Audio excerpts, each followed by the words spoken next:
आज मु आपण मानकु एक उपाय नहीं आसी जहाँ जो विषय कहवाक जाऊँगी यह केश झिड़िबा आउ केश झड़िबा बंद करने सह केश को बहुत शीघ्र बढ़ाइब।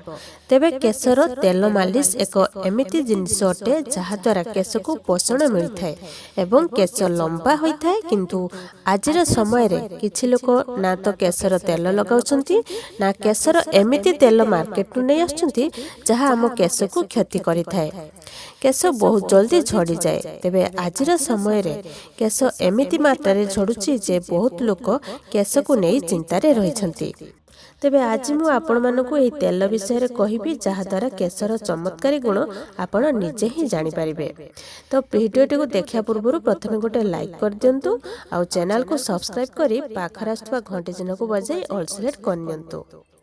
तेबे आपण मानकु सर्वप्रथमे आपणको पियाज 3-4टी दरकार। झड़ुथिबा केश पई पियाज बहुत उपकारी अटे। तेबे एही पियाज को काटी छोट छोट करी ग्राइंडिंग कर दियंतु। तापरे गैस रे करेई बसंतु। तेबे आपण मानकु सोरिष तेल किंबा नड़िया तेल नै पारिबे।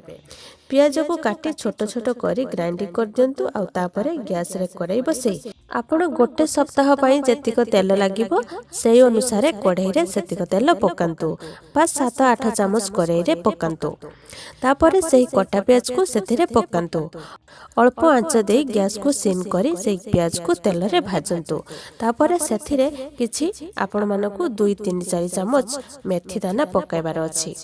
सेही तेल रे जेतेबेले पर्यंत तेल आउ पियाज कला पड़ी जाई नहीं तो सेतेबेले पर्यंत सेही पियाज को आउ मेथी को भाजंतु।